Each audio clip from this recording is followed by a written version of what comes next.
Halo semuanya, kalian pernah nggak sih ngerasa capek ikut rapat online, padahal rapatnya bisa diikutin sambil rebahan? Atau bingung karena chat kerjaan banyak, tapi dibaca doang nggak dibales? Nah, itu semua sebenarnya bagian dari komunikasi digital. Karena aku bakal ngejelasin apa itu komunikasi digital. Apa itu komunikasi digital? Komunikasi digital adalah komunikasi yang dimana proses penyampaian pesan atau informasinya melalui teknologi berbasis digital atau cyberspace yang kode datanya ditandai dengan angka seperti 1 dan juga 0. Lalu, hubungan komunikasi digital dengan komunikasi organisasi itu apa sih? Komunikasi digital berfungsi sebagai metode atau channel baru yang digunakan dalam organisasi untuk memenuhi fungsi komunikasinya, seperti informatif, regulatif, persuasif, dan juga integratif, baik secara formal maupun informal. Coba perhatiin handphone kamu. Pernah nggak sih pas lagi santai, tiba-tiba notifikasi dari grup kerja muncul terus-menerus? Satu chat belum dibaca, chat lainnya menyusul. Nah, fenomena ini bukan cuma sekedar handphone yang bunyi terus, tetapi juga tentang komunikasi digital di dalam organisasi. Nah, komunikasi digital itu memiliki beberapa karakteristik utama. Yang pertama, kecepatan atau speed, yaitu pesan yang kita kirim bisa langsung diterima saat itu juga oleh penerima atau secara real time. Itu bertujuan untuk mempercepat koordinasi tugas, respon krisis, dan juga mempercepat mengambil keputusan. Yang kedua yaitu adanya interaktivitas. Komunikasinya berlangsung secara dua arah atau dialogis, memungkinkan umpan balik atau feedback segera. Bertujuan untuk meningkatkan keterlibatan antara karyawan dan juga pelanggan dan menciptakan hubungan yang lebih personal. Yang ketiga yaitu near, sama dengan batas ruang dan waktu atau ubiquity, yang artinya komunikasi dapat terjadi kapan saja dan di mana saja, atau yang biasa kita sebut itu fleksibel. Bertujuan untuk mendukung work from home atau WFH, kolaborasi jarak jauh, dan tim global. Yang keempat ada multimedialitas, yaitu penggabungan antara teks, audio, video, dan juga gambar dalam satu platform atau pesan yang bertujuan agar pesan yang disampaikan itu lebih kaya, jelas, menarik, dan juga referensi informasi meningkat.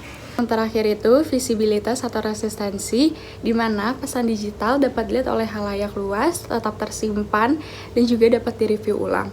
Bertujuan untuk dokumentasi, transparansi, namun juga dapat memicu resiko penyebaran dan juga informasi yang sensitif. Dengan karakteristik tersebut, komunikasi digital menjadi tulang punggung organisasi modern. Di era digital, komunikasi di dalam organisasi mengalami perubahan yang besar. Jika dulu komunikasi dilakukan secara tatap muka atau secara langsung, kini justru sebagian besar aktivitas di dalam organisasi itu dilakukan dengan media digital. Namun ternyata di balik kemudahan komunikasi digital justru memunculkan tantangan baru. Salah satunya adalah miskomunikasi akibat pesan yang terlalu singkat atau tidak jelas, dan juga banjir notifikasi dan informasi dapat membuat kelelahan komunikasi bagi anggota organisasi itu sendiri. Perubahan ini membawa kemudahan tetapi juga memunculkan tantangan baru. Oleh karena itu, organisasi harus menggunakan komunikasi digital dengan bijak.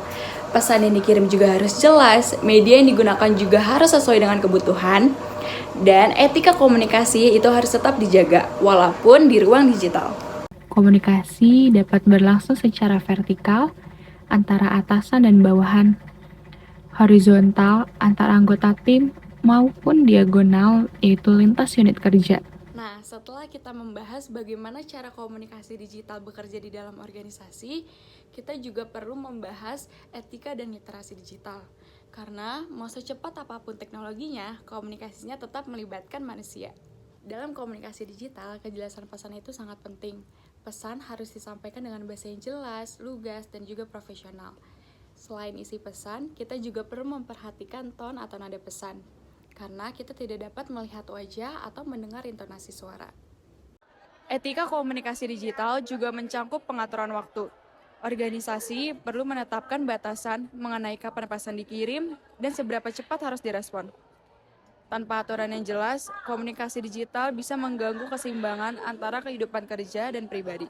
Dalam komunikasi digital, isu sensitif atau krisis juga perlu ditangani dengan protokol yang jelas. Jika ditangani sembarangan, satu pesan bisa berkembang menjadi krisis reputasi organisasi. Literasi digital menjadi kemampuan penting agar anggota organisasi mampu memilah informasi, mengevaluasi kebenaran pesan, dan menyebarkan informasi secara bertanggung jawab. Tanpa literasi digital, komunikasi digital justru bisa menjadi sumber masalah baru. Organisasi menggunakan berbagai channel komunikasi digital, dan masing-masing memiliki fungsi yang berbeda. Media sosial digunakan untuk branding, pemasaran, layanan pelanggan, dan manajemen isu.